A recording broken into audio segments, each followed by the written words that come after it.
cut anybody off. Yeah, totally. So, my question was more in general of, you know, in like back to I think Mr. Reginald Wood's point on that hustle and trying to get in and build those relationships, and getting in contact with those real estate brokers. That's where I guess those deals or those relationships um are curated. So my question was, for someone in Generation Z, where's the what's the best way to kind of put yourself in those rooms, in those places to build those relationships and build upon that? Um, I'll tell you what I did. When I lived in Queens, I just went into every real estate office that I knew, introduced myself, try to talk to the owners, let them know what I was trying to do. And pretty much that's how I built those relationships. I ended up with 3 different guys that would reach out to me whenever they had properties. Of course, I had to have the right credentials and credit and all of that for them to take me serious. Right. And after I did the first one and proved that I could maintain the property and it didn't create any issues. Not that it would create issues for them, but I don't think they would want to do business with someone who they would turn on to deals and then they end up losing it. So after I proved myself, then, the guy would call me constantly, I got this, I got that. And so where do you live? So I do gotta say I am also a native Queens kid, so I definitely have a big love for where I'm from. But I currently do live in Uptown Manhattan, so I'm in the city currently. Right. Well, the Manhattan market is tough. I Yeah. mean, if you don't have ties in Queens, I would Yeah. go out there and pick maybe 10 or 15 real estate offices and just go in and introduce yourself and let them know what you're trying to do and talk to them, their brain, and see if something happens. You might go to 15 places and maybe Yeah. one of them call you, and that could turn into a good situation. Yeah, totally. Go ahead. Sorry. Yeah. Go ahead. No, yeah, I was just gonna say, yeah, that's like a great idea, and we'll definitely look to kind of implement that. Want to definitely just jump into those offices and kind of work to create those relationships. That's a great point. I'm going to add something to Mr. Wood's statement. Now, with being Generation Z, you don't even have to walk the streets. You can just go onto your phone and find people in different areas and not even leave your house. So that's an option for you and all of us now. One thing I did when I wanted to learn more, when I was dealing with capital gains and everything, I was asking all my musician friends and all these educators that I knew that knew nothing about capital gains. So I said I needed a new set of friends. So I joined the 100 Black Men. And then there's a group there that do real estate, right? So I had to deal with some people that had been there and done that, right? So I said, I need a set of friends that know about this capital gain stuff. So I looked around and I had some neighbors in Bergen County that were in the group, 100 Black Men. So I joined them, and then I would ask these brothers some questions about capital gains, real estate, and we're still friends today, right? So, and I'm on the board now, because it's a good group of guys, right? And what you want to do is, as Reggie Wood said, and all the guys say, is develop your network, right? Because your network is your net worth, right? And then you have us, like, so you can come to us. Haley knows how to get in touch with me. I'm a realtor as well in Jersey, so I specialize in Bergen County. So Reg Woods grew up in your same area. Yeah. So don't make this a one-time thing. You know, you contact us with. We've been doing this, you know. Yeah. So, yeah. Yeah, absolutely.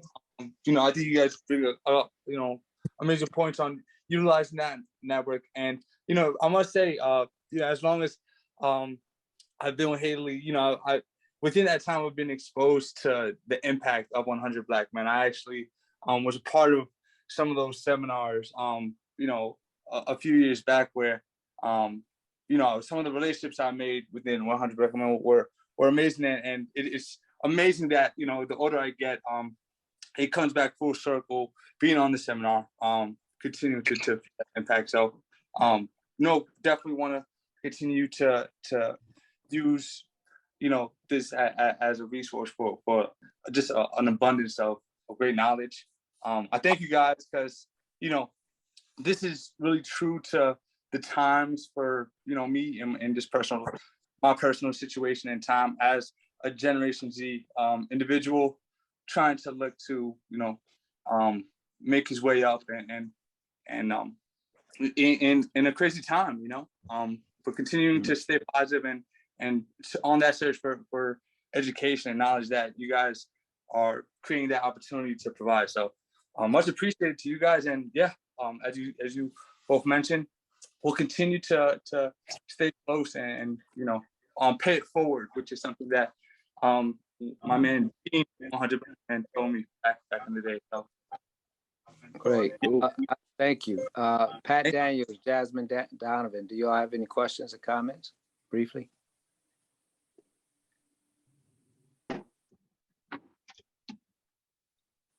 No? Okay. No comments. This was really beneficial and helpful. Thank you. Pat?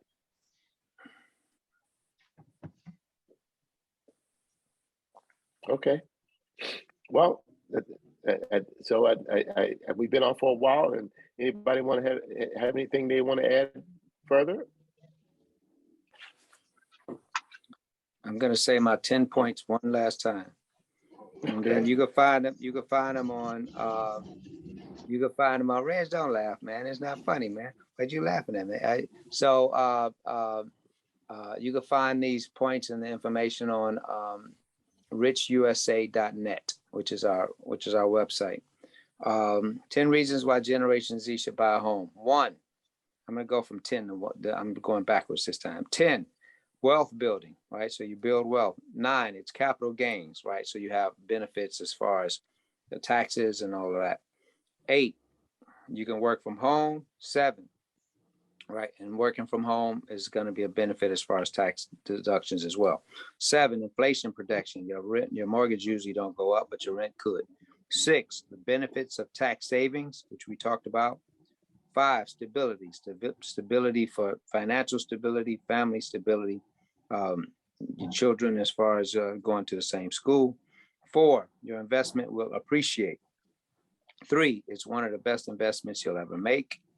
2, the home will be yours forever. And 1, there's no more land being made. So those, and then you can look at that. So, any other gentlemen? Yeah, this video will be up shortly. We'll put it up on YouTube so you can go back and check it out again. And like you said, so you will put links and everything in the website. All right. Reg? Yeah, you know, just having the response that we had from the brother, I didn't remember what his name was, but you know, that's what we look to do. We want to see more people have that kind of experience, and it makes it all worthwhile, you know. So we'll continue. I think James is on his phone now. James, you got anything? Oh, yeah. Can you hear me? Yes. Yes, I am on my phone. Yeah. No, I think it's very important, especially for us as African Americans, to encourage the younger generation to invest in owning their own homes.